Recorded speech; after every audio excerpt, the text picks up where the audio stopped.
It's your post-draft edition of It's Always Game Day in Buffalo. Sal Capaccio, Matt Bove, welcome in. It was a long weekend, and I never complain about it, that's for sure. We love our jobs. We love being down there. We love being a part of the action. But the one thing I'm going to complain about a little bit is we got our expectations up that we're going to be done, and Brandon Beane was going to be talking to us. And then that darn GM just kept trading down and made it all kind of last even longer, Matt. But that's okay. We got through it, and it was a long weekend, but a fun one. Yeah, I mean, we went into it thinking there was going to be 6 picks. Then we thought there was going to be 5 picks because he moved up, and things looked great. We went into Saturday thinking, wow, there's only going to be 2 picks that the Bills make. This should be a pretty quick and easy day for us. And then he traded back 3 separate times, and they ended up having 2 7th-round picks. So I do think from a draft strategy standpoint, awesome idea. Get ammunition for next year's draft, Yeah. add more picks. But from it was a long weekend, that one kind of stung because legitimately those 3 trades back probably kept us at the facility for 3 more hours. But now it is complete, and they did walk away with a total of 6 picks, just like they had when they went in. And as you said, trading for next year, I really liked the fact they did that. We'll talk about that a little bit here on It's Always Game Day in Buffalo. We thank you for joining us, and you can always download, subscribe. It's not just the audio, it's the video. Go to Sal Sports on YouTube, but we always have it right there for you as soon as we can on the YouTube, on the iTunes or Spotify feed, and of course the Odyssey app. So thanks a lot for coming aboard, especially a lot of new listeners. I know we have a lot of them after our Mike North podcast. Yeah. We'll talk a little bit about the schedule maybe towards the end of this thing. All right, so let's just get into the draft. Let's look back, Matt. What are your general overall impressions of the draft? Anything that stood out to you just overall about the Buffalo Bills 2023 draft and draft class? Listen, Brandon Beane, the Bills GM, said after the draft that it just kind of fell this way. It was not an intentional idea to go after offensive weapons. But that being said, it's hard not to ignore that they used their biggest picks, their most important picks, on guys on offense to protect Josh Allen and to give him another threat in the passing game. So I really liked that because I thought that going into it, offense needed to be the focus. Now, I don't know if it was intentional. Brandon says that it wasn't, but I like that it worked out that way because we spent a lot of time talking about wide receivers, and kudos to you, credit where it's deserved. You were the first person that I heard to bring up the tight end idea. That was months ago, and then they ended up following through with it, getting what many believe to be was the best tight end in the entire class with Dalton Kincaid. So I know it's been a lot of people have kind of made fun of the don't think of him as a tight end, think of him as a weapon whole idea, even though he is a tight end. But I just think he makes the Bills offense better. I think he is somebody who they can utilize in the passing game with a skill set that they haven't had.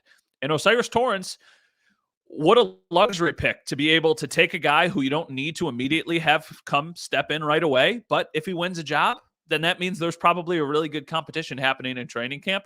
And you're going to need some guys, especially on your interior offensive line with the status of Mitch Morse uncertain down the road. Like, there's a chance Ryan Bates could move over and play center at some point, and then you can have Torrance go in and play guard, and then you still feel really comfortable about your starting 5.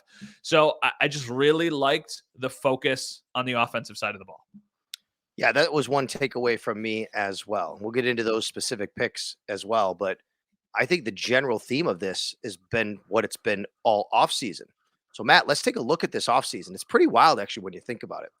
I went and I tweeted out, actually, at Sal Sports, the number of additions this offseason on the offensive side and the number of additions on the defensive side. When I say additions, I mean somebody who was not on the Bills roster, whether it active roster or practice squad at the end of the season, who is now on the roster. New faces. Because some guys were on the practice squad, they signed futures contracts. Those aren't additions. Those are guys that are with the organization. All right, let me run through. Offense 1, 2, 3, 4, 5, 6, 7, 8, 9, 10, 11. This is after the draft, is not counting UDFAs, undrafted free agents that we know are starting to sign. 11 of them. Got a quarterback, a running back, a tight end, 3 wide receivers, and 5 offensive linemen, including 4 straight guards and 1 that can play guard as well. On the defensive side, Matthew Bove. Yeah. How many players have the Bills added this offseason since the end of last season? I'm not talking even when free agency started. Since the end of last season, new additions, new faces to this defense. Do you know? 1. 4 total. 4. So I can think of Taylor Rapp. That's 1. AJ Klein does not count. No. No, I'm talking Jordan. drafted players too. Oh, okay. Yeah. So, I mean, the There's a players from total of 4. so Alex Austin, Yep.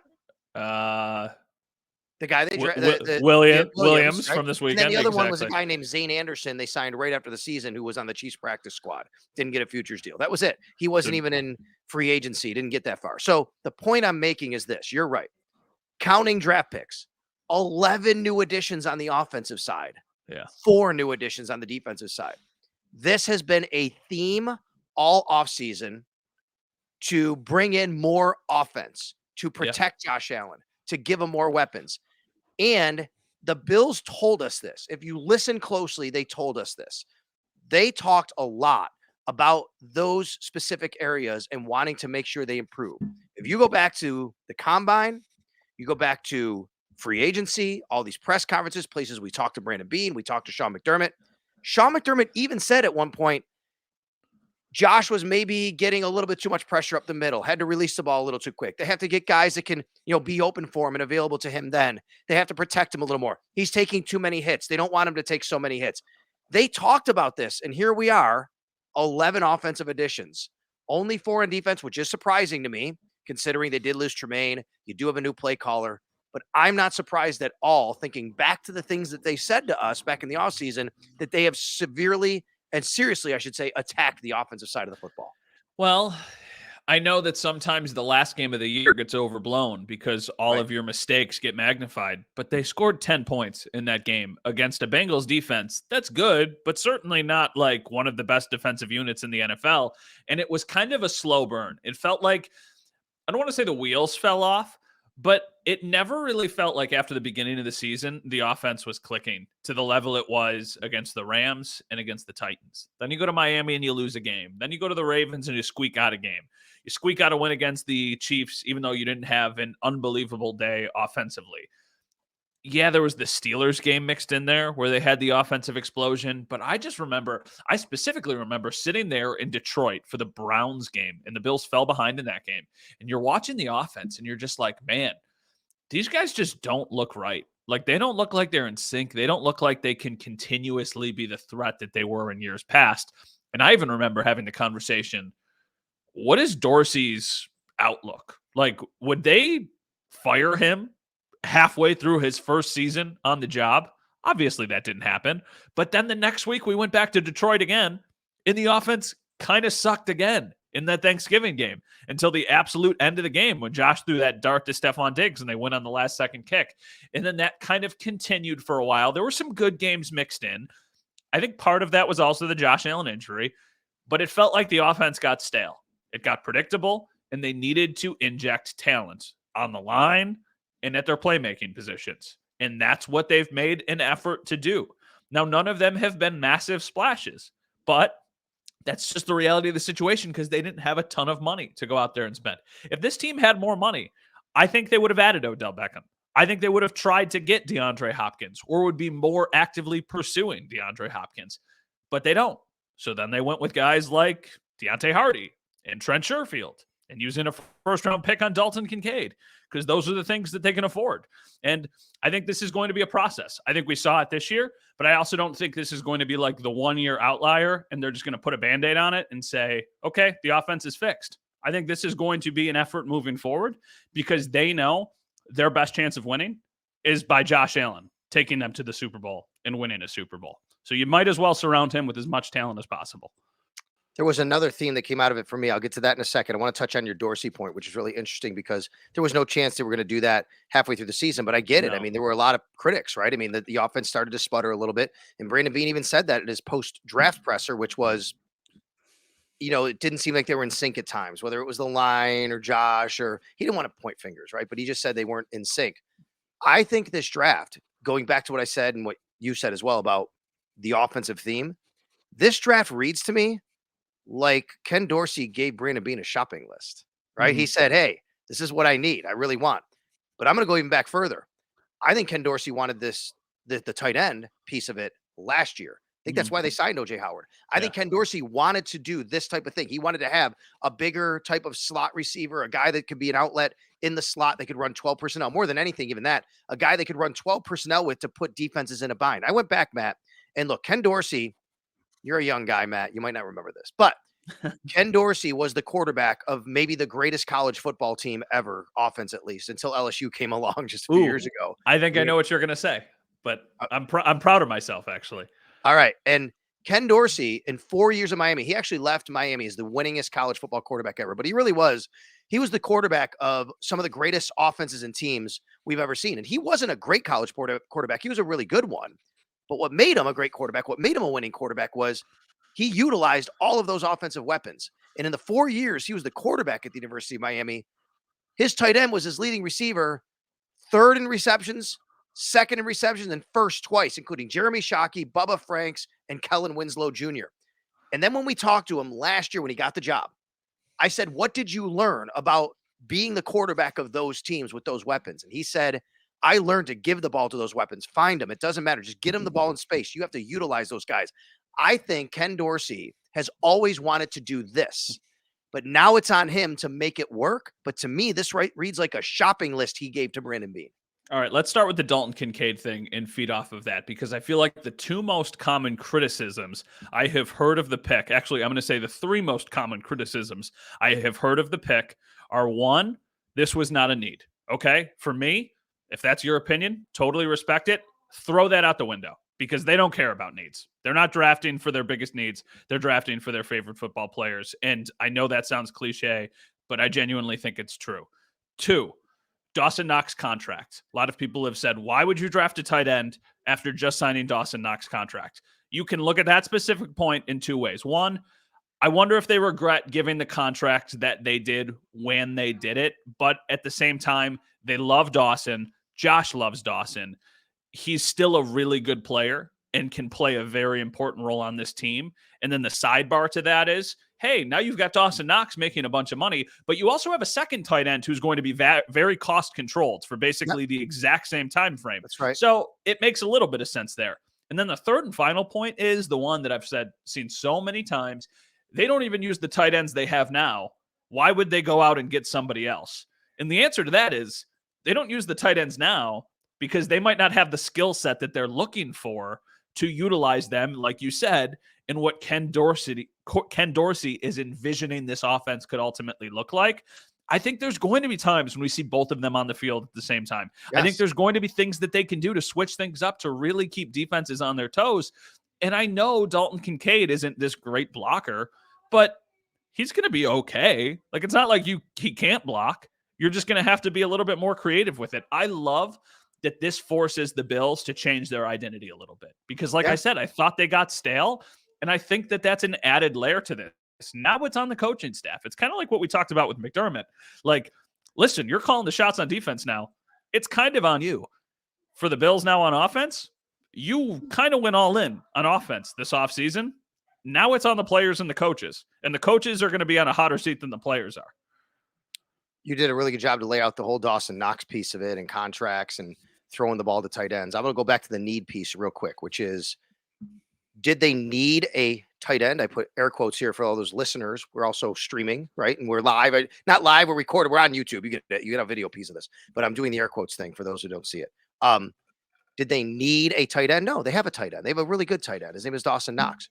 But what they needed was another pass catcher to create mismatches in the middle of the field. So yes, it was a need. It just wasn't a need in a traditional tight end role. That's, I think, where the confusion comes from. And when people say, don't think of him as a tight end, think of him as a weapon, I agree with that. That's exactly what he is. But the Bills say he's a tight end.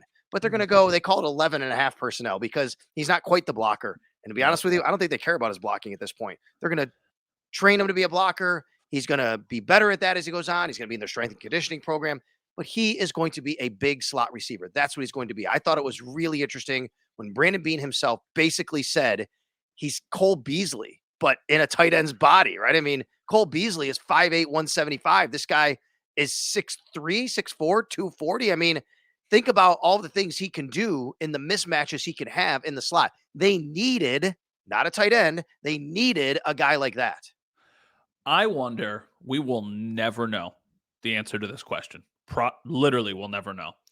I wonder what they would have done if one of the receivers was still on the board of the big four. I think Quentin Johnson, actually, I'm going to take him out of it. I don't know if, I think they would have still taken Dalton Kincaid over Quentin Johnson. But I wonder if Zay Flowers or Jordan Addison were still there, what they would have done. Because they traded up to get Dalton Kincaid. It just happened to happen after the run on receivers went.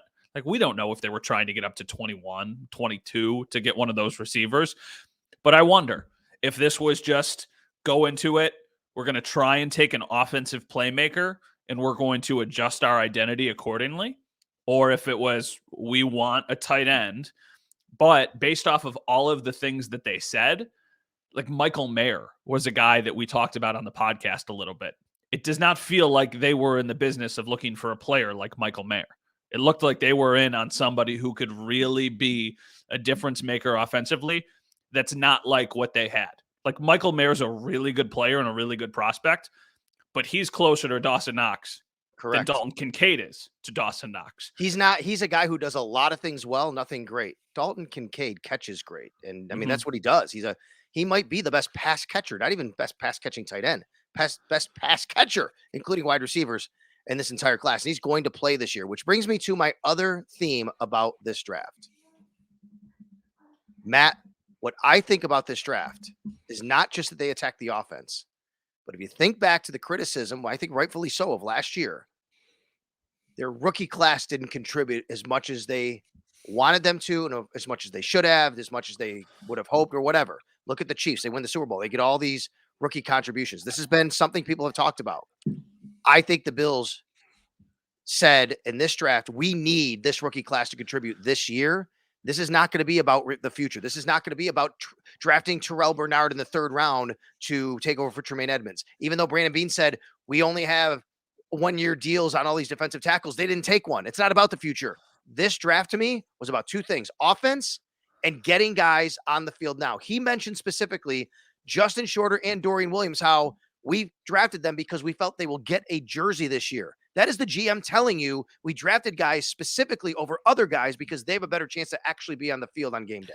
I see what you're saying, and I don't necessarily disagree with it, but I also think given where those players were drafted, it's also probably a pretty foregone conclusion that they should be earning a jersey. I guess it's just a matter of how they're going to be used, because Osiris Torrance is going to be on the team, but we don't know if he's going to start. Justin Shorter's going to make the team. I don't really think he's going to start. Well, wait a minute, Matt. Now, a foregone conclusion. See, this is the issue, though. AJ Epinesa didn't get one. Boogie Basham didn't get one. They were inactive. There were 2 second-round picks who did not. And my point is, I think they look back and say, like, we can't have that. We need guys who are playing for us week 1 of the season. Well, that brings me to the Dorian. I don't want to jump ahead here, but that's why for me, if I had to say which pick was the most head-scratching, to me, it was Dorian Williams. Correct. And it has nothing to really do with even the player. It just has more to do with the situation and him saying, like, oh, we think he can earn a jersey, all this stuff. But how's he going to get on the field? Like, you're not drafting a guy in the 3rd round to be a special teams contributor and a backup linebacker.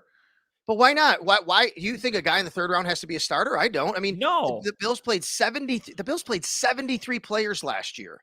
Like a backup third rounder who's a backup is fine. It's a contributor. And if he plays all special teams, I'm fine with that. Yeah, well, I see that point, but I guess the question becomes, if you are drafting for immediate impact, maybe should there have been an emphasis put on a position where that impact can be greater? Where would that be? Well, I think it was hopefully for them defensive tackle, and that didn't ultimately end up happening. Let me ask you a question. All right, let's play this out for a second. I'm going to give our friend John Scott credit for this because we had the same debate in the media room. He said this, John Scott from Spectrum News. Let's just say they did that. I don't agree. I don't disagree. I thought they would have. I was actually on they're going to take one here. Like I was saying, they're going to take one. They never did. They never took one throughout the whole weekend. Here are your defensive tackles right now: Ed Oliver, Daquan Jones, Tim Settle, Jordan Phillips, your top 4. Matt, the Bills only keep 4. They rarely keep 5 on the roster. You draft one in the 3rd round. Who's not making the team? Maybe Tim Settle. That's my guess. No way. I think Tim Settle is. They even restructured his deal. Like I think, he would have been underwhelming. Maybe. I mean, it could happen. Anything can happen. Jordan Phillips would be maybe the first guy I'd get to, but and you do have injuries. My point is, a 3rd round rookie to me is not beating any of those players out. No, but I don't think a 3rd round rookie is getting on the field and really any meaningful snaps on defense, considering who he's the primary backup for and the other guys in that linebacker room. The thing about the defensive line is they rotate those guys. They That's right. really don't rotate the linebackers nearly as much as they do with the They defensive don't. line. But none of the defensive So linemen play special teams either.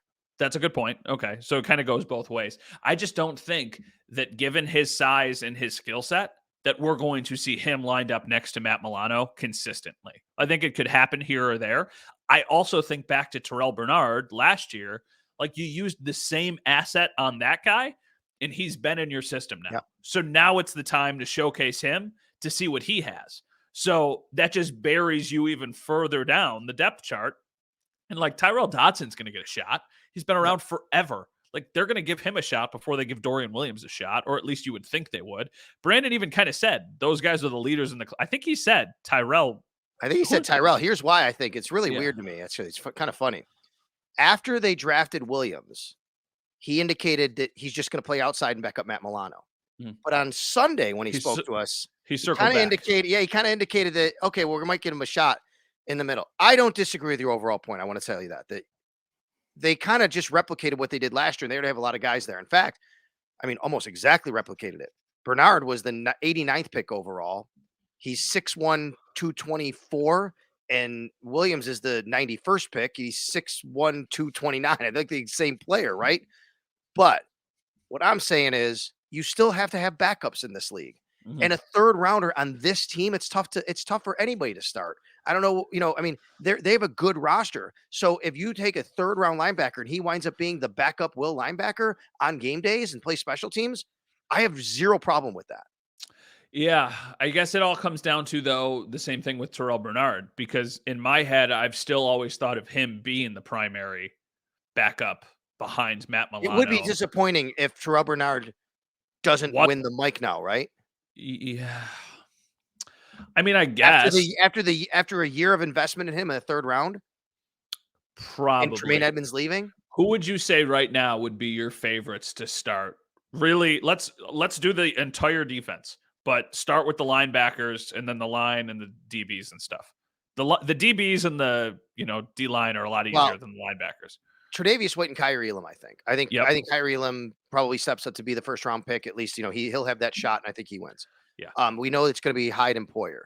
We know Rapp will be a backup safety. On the D line, it's going to be Daquan Jones and Ned Oliver, right? You're going to have Tim Settle and Jordan Phillips as your backups. And then at defensive end, it's Greg Rousseau and Von Miller. Until Von Miller's ready, I think it's probably Shaq Lawson, but who knows? I mean, unless AJ Epinesa has a really good camp, although I think he's roster status could be in flux depending. But that's what it looks like to me. You go to linebacker, it's Matt Milano, and then there's the debate. It's going to be a competition. It's going to be Bernard, Dodson, Balen Spector, right? I mean, who knows? Oh, yeah, we didn't even mention. Yeah, we didn't mention Balen Spector. AJ Klein, he will not start. I will tell you that right now. I don't think he will, but I think he'll be he'll probably make the team because they want a veteran backup. Yeah, I think he'll be the guy. I think they'll utilize him the same way they did in years past, where if a team is going heavy on them, or if it's a play where you think they're going to run it, you're going to put him out there. You also, I mean, it's a foregone conclusion, but Taron Johnson is also going to be starting for this defense. Yes. So that's your 11th guy, of course. Yeah. So I just think if you said right now, who are the starting linebackers? I think Dorian Williams is the fourth name that I get to. Now, maybe he comes in and has an unbelievable training camp. We don't know. I can't sit here and lie to you and say that I watched every Tulane football game and I know exactly what the Bills are getting. But it was interesting that Brandon was asked the difference between Balen Spector and Dorian Williams. And he didn't say this exactly, but it almost felt like they really liked the potential of Williams and they really liked the productivity of Bernard. It's you're kind of projecting two different things. Yeah. One of them is we have seen this guy make massive plays on a football field for a really big school in Baylor, and we think this other guy can be a really, really good player. And that's kind of the takeaway that I had from the linebackers and how those two differentiate themselves. Well, the one thing we're sure of that we know, they didn't take a legitimate surefire starter week one by going in the first round for a Jack Campbell like the Lions did, or even Drew Sanders when he was on the board. This is going to be a competition. There are also some veteran linebackers out there that, wouldn't rule out bringing them in, but this is going to be an interesting competition in camp. I could see it going anyway. And I do think, though, that taking the same kind of linebacker right there when these guys are already fighting is a bit of a head scratcher. We'll see how it shakes out. In the meantime, I could say the same thing about Justin Shorter, the wide receiver they took out of Georgia. I mean, sorry, out of Florida, excuse me, because he said he'll get a jersey. He's Yeah. going to be a core special teamer. You can project out and think he's Gabe Davis's replacement. I don't know. I don't want to think that way. He'd No. have to have a really, really impressive rookie season. But to No. have an impressive rookie season, he'd have to be on the field a lot. I don't see a lot of snaps for this guy either, except playing on special teams. Yeah, which is interesting because he does have a different skill set. He immediately comes into the Bills wide receiver room as their biggest wide Yep. receiver. They've got two guys who are 6'4", but he's a little bit heavier. So maybe he gets red zone looks. Maybe he gets some more play on offense than we think he was going to. But I don't know how. Like, unless there's a lot of injuries, because you would think, let's go down the list. Those targets are going to go to Stephon Diggs, Gabe Davis, Dawson Knox, Dalton Kincaid, Khalil Shakir, and okay, we just named 5 guys. And by the way, how much did Brandon Beane talk about Khalil Shakir and how much they like him in that press conference on Sunday? A lot. Yes. Now, I wonder if that's kind of not tempering. I wonder if they went into this trying to get somebody who could really be an impact slot wide receiver, like a Josh Downs or like a Jordan Addison or one of those guys, and they didn't. And now they're like, okay, that's fine. We still really trust Khalil. So I do think that he is going to have a nice season because I like his skill set. I like that he made some big plays for the team. We really liked him in training camp last year. We've talked about this on the podcast before. One of the things that I think the Bills do that's a little bit to their fault is they lean into experience a little bit too much. I've thought this for a while. I think like, okay, you trust these guys because of experience instead of taking the chance on some of these younger players. And I felt a little bit that way last year with Cole Beasley coming back at the end of the season, with the Jamison Crowder addition. Obviously he gets hurt, even with Isaiah McKenzie. Like, after a while, those didn't seem to be working. So in my head, I'm like, why isn't Shakir getting on the field more? Now, we don't see everything. Maybe he's not practicing as well as they would like him to, or producing as well as they would like him to. But eventually you got to, roll the dice, and you got to take a risk with these younger players. So yeah, I think Shakir is going to be pretty involved in this offense moving forward.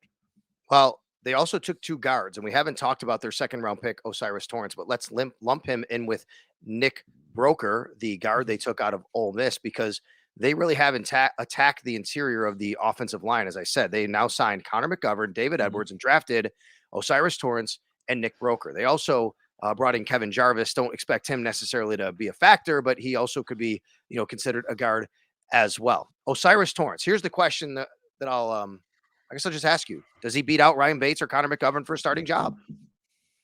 Goes back to the thing I just said. I think they sometimes trust the veterans and the guys who have been here a little bit more than maybe some other teams do. We don't know.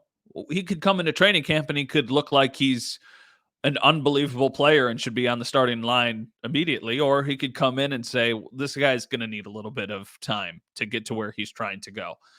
I think he's going to play snaps for this team. I don't know if it's going to be consistent. The one thing I will say is offensive line is a position that gets just banged up every year. You know what I mean? Like, you've got Ike Butker coming back off of a season-ending injury the year before. Mitch Morse has had concussion problems. Spencer Brown was battling injuries last year. Ryan Bates, I think, had a couple injuries, if memory serves me correct, last year. Like, you're going to get different combinations on the field. So I like that you're investing in that position. I also like having a guy like Ryan Bates because you can kind of move him anywhere. And I think that makes Torrance's job a little bit easier, because if he comes to camp and you're like, this guy needs to be playing, you can still utilize Ryan Bates in other ways. And I almost think this move is a little bit as much about 2024 as it is about 2023. I like how you said that. I think because you think about Mitch Morse's situation, right? I mean, he's had concussions. People have wondered what his future looks like. He was the Bills', I thought, best offensive lineman last year, but those things are reality, and his, contract number and things like that. So if you move on from Mitch Morse after this year for whatever reason, by the way, not rooting for it. Like I said, he was a really good player for them, and hopefully he still plays a long time. But if you do happen to move on, if something were to happen, you could slide Ryan Bates to center. He still has 3 more years left on his deal, a little over $4 million a year. It's not really expensive. You could No. live with him as a backup, but he could be your starting center. And then Osiris Torrance could also be your starting guard. So I like that. They have a lot of flexibility. They have a lot of guys like that, by the way. They love their flexible offensive linemen. Connor McGovern's as flexible as they come. They can do a lot. By the way, Ryan Bates even played tackle in preseason one year. So those are areas. Are you surprised they didn't draft a straight up tackle? And, especially a right tackle, maybe to give a little bit of competition for Spencer Brown. A little bit, but it felt like, and this is kind of what Brandon also alluded to, it felt like Torrance was the outlier left on the board with the offensive lineman as an entire group, and they strictly went best player available, regardless that he's interior and not somebody who has the versatility. And it also feels like that's part of the reason why he slid. Like, a lot of these teams really value versatility. It does not sound like Osiris Torrance has almost any versatility. Like, even is it Broker? Is that how you pronounce it? I think Broker, it is. Broker. Like, even they said he can snap. They don't know if he could do it consistently, but they're like, he has snapped. He started games at tackle. He started games at guard. Like, Osiris Torrance is a guard. And for some teams, maybe that's why they passed on him, because they wanted somebody who has a little bit more versatility. But hey, for the Bills, you have to be thrilled with Bills that might pick. have drafted the best interior offensive lineman in the draft with that pick. I know a lot of people think that they did. I mean, leading up to the draft, we did 10 prospect profiles. We featured 10 different players who made sense for the Bills to draft, whether it was in the first round or just early in the draft, like on a day 2 pick. And Torrance was one of the guys we featured. And we were talking about him not as a second round pick, but as a first round pick, just from all of the different things that we've read and analysts we've talked to. So I think that's probably pretty consensus, the Bills' best pick in this draft, because the value was just too good to pass up. And then they rounded out their draft class with a cornerback, Alex Austin from Oregon State. I guess it's what you do, Matt. You draft corners, because in the NFL, you can never have enough corners. I don't see much of a path for him. Probably more of a project guy, a guy that I'd be surprised if he made the roster, especially if everybody's healthy. And if you expect Tre'Davious White to be healthy, which no reason why you shouldn't, and to be, back to Tre'Davious White, you have Tre'Davious White, you have Kyrie Elam, you have Christian Benford, who doesn't have to go to safety now with the additions they made there with Taylor Rapp and Zane Anderson and the guys they have. You have Dane Jackson still in the roster. I think it's you have obviously Taron Johnson in the slot. Cam Lewis can play the slot if you want. So to me, this is just something you do. You draft corners to have them in your system and put them on the practice squad. One general observation really about the Bills in general, and this is after free agency and it's after the draft.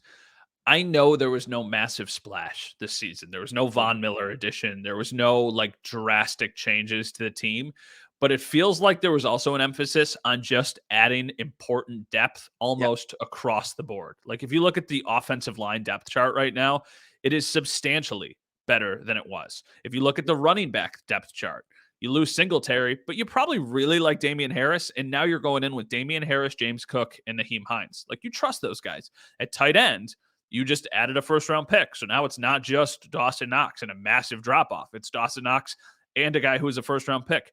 Even at wide receiver, like, you paid Deontay Hardy. You paid Trent Sherfield to come here and round out your team. You've got some depth there.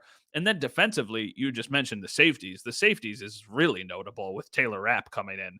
That was not something we saw, and getting Poyer back and having a healthy Hyde.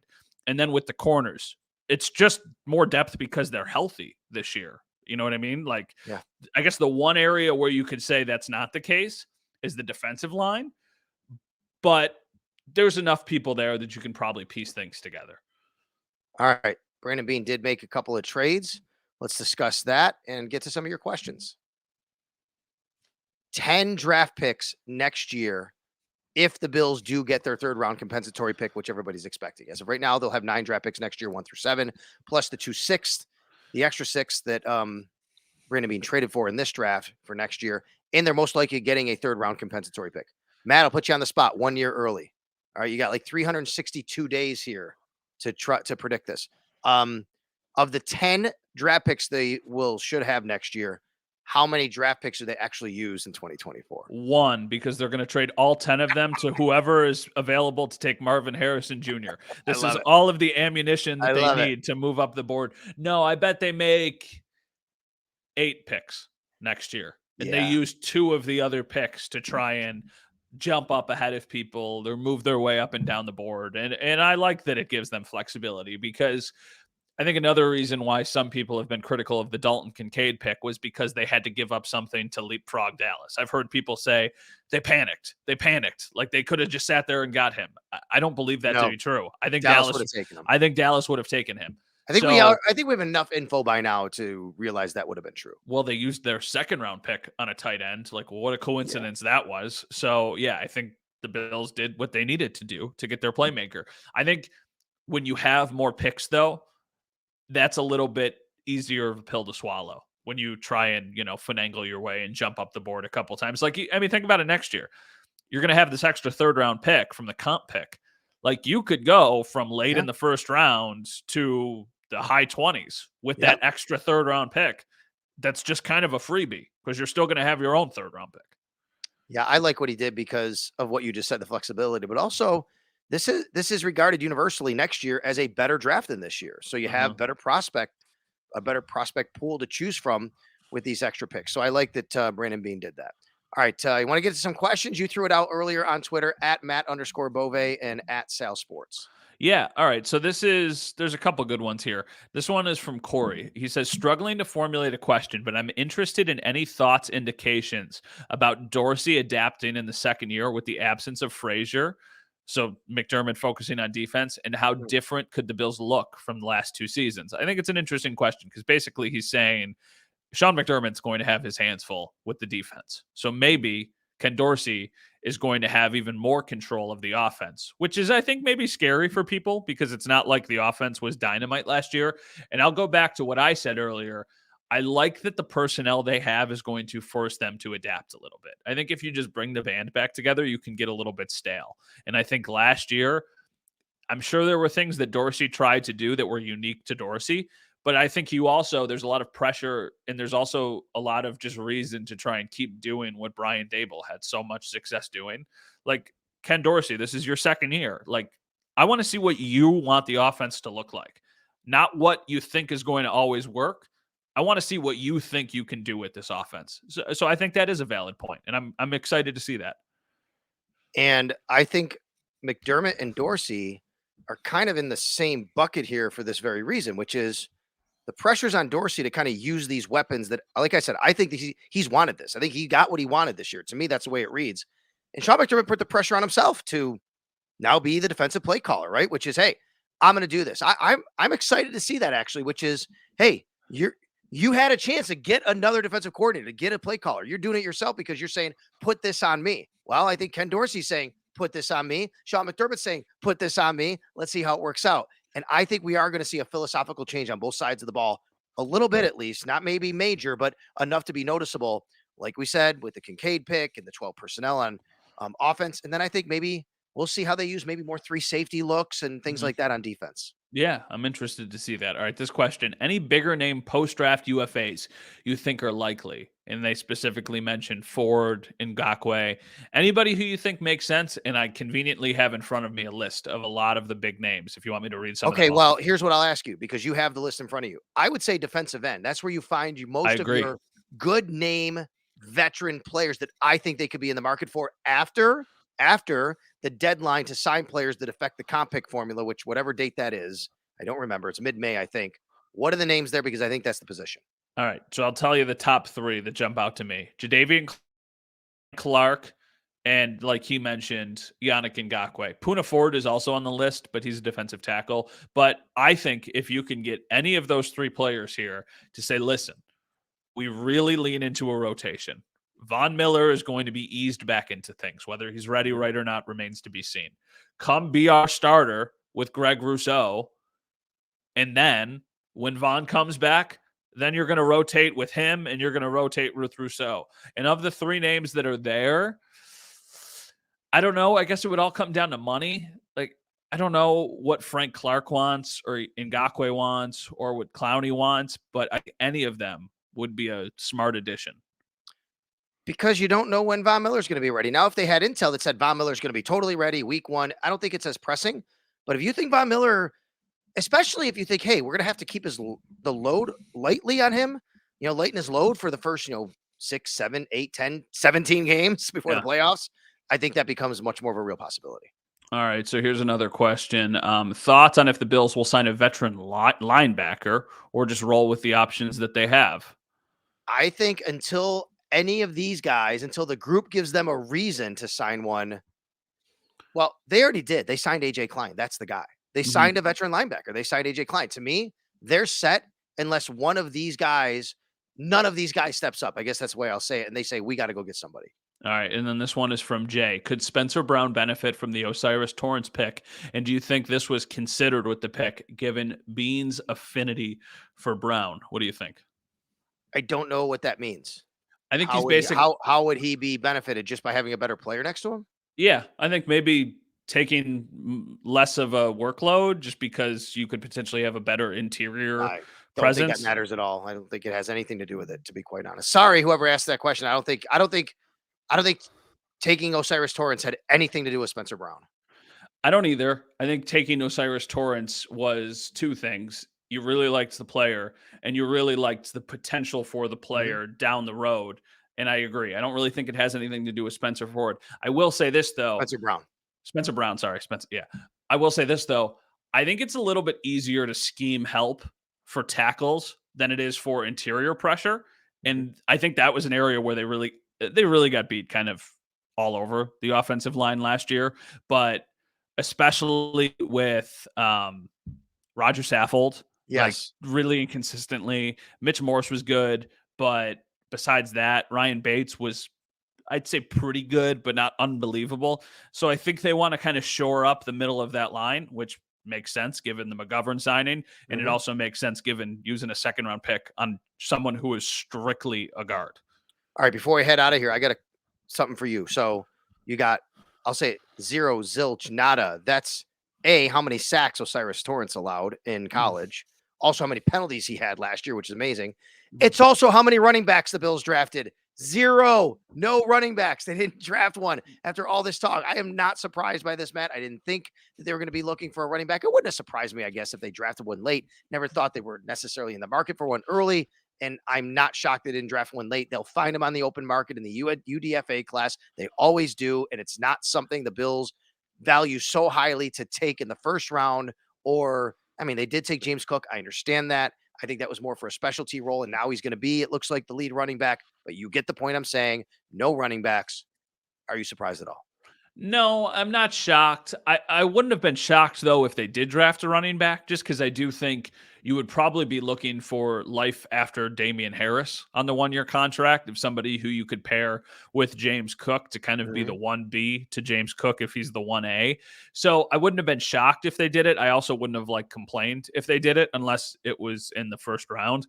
But given the players that were selected, and where they were selected, I don't really think the opportunity ever really came up either. Like I don't think there was ever really a tough decision that they had to make internally to say, okay, we're going to take this guy, even though we really like this running back. I bet they liked Bijan Robinson a lot. I bet they liked Gibbs a lot, but Sure. they're not going to take him in the first round, or at least I didn't think they would. I bet they like Jack Campbell a lot. I'm not convinced they would have taken him in the first round. I think that they have their guys. I mean, you like a lot of guys. Doesn't mean you're going to take them necessarily. What you feel is best for your team. All right, I go I ahead. want to I want to add one thing. So I Yeah, talked to Brandon Beane on Thursday before the first round started on Channel name 7. dropper, name dropper. Go ahead. Go Yeah, ahead. no big deal, no big deal. And I came away from that conversation less convinced they were going to add a linebacker. And Mhm. then after witnessing everything that happened over the weekend, and then his conversation that we had at the end of the draft, I really do think that they're comfortable with the Yeah, linebackers that they have. Like I I mean, Drew agree. Even if Sanders. fans aren't, I agree with you. Yeah, like, my dad came over today for dinner, and we were Nice. sitting here, and he was saying, "Man, I just think they should have tried to get Drew Sanders. I didn't care if they would have had 6 picks. I would have been happy if they would have traded up to get that guy too."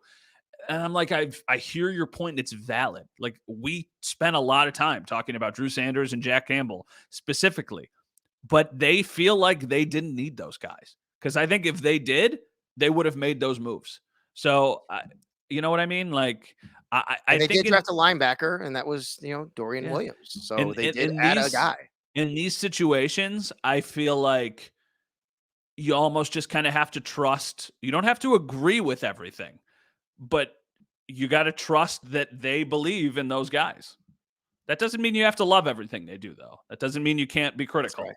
Like the Well, Dorian Williams one was a little weird to me, but I don't know a lot about Tulane football. So here we are. well, guess what? If you're listening to this on Monday, we're going to have somebody from Tulane football on the radio on the Extra Point Show talk about Dorian Williams. We're also going to have somebody from covers the Florida Gators talk about the 2 Florida Gators they drafted. We're also going to have somebody from Ole Miss talk about Nick Broker. We're doing some work here, baby. So make sure you listen to those interviews and find out more about those players. And Because we'll be doing also, that. I know for a lot of people who are listening to this, you've probably very much been in draft mode. Totally get it. But now let's shift to schedule mode. Yes, And we've got the perfect podcast for you. Our interview with Mike North we posted last week. So when I say last week, I'm meaning the week before the draft. Yep. But I also saw the day after the draft, so Sunday morning, Adam Schefter put out something that said it sounds like the schedule is going to be made available on May 11th. So we've got about a week and a half here to really get juiced up for the schedule. So if you haven't listened to that podcast yet, it's a little bit tough to say like we highly recommend it because of course we do. We did the podcast. We're a little bit more invested in this than anybody else, but I've had some really good feedback from people. Oh, yeah. So hopefully they're not just pumping our tires and hopefully they took some value out of it. So go check it out if you haven't already. iTunes, Spotify, Odyssey, everywhere that you pod, you're going to find that. The Mike North interview. I've had a lot of great feedback as well. So thank you all who've downloaded it, who've listened to it in whatever platform. And also, of course, on the YouTube channel at Sal Sports. I'm just bummed. I'm not bummed. It just happens to be coming out the night. I'll actually be at a fundraiser that night. So hopefully the leaks take care of the whole thing before I have to worry about, not seeing the schedule while I'm there or checking on my phone and all those kinds of things. Well, Right. I was going to say most days, most years will usually have most of the schedule by 5, 6 o'clock.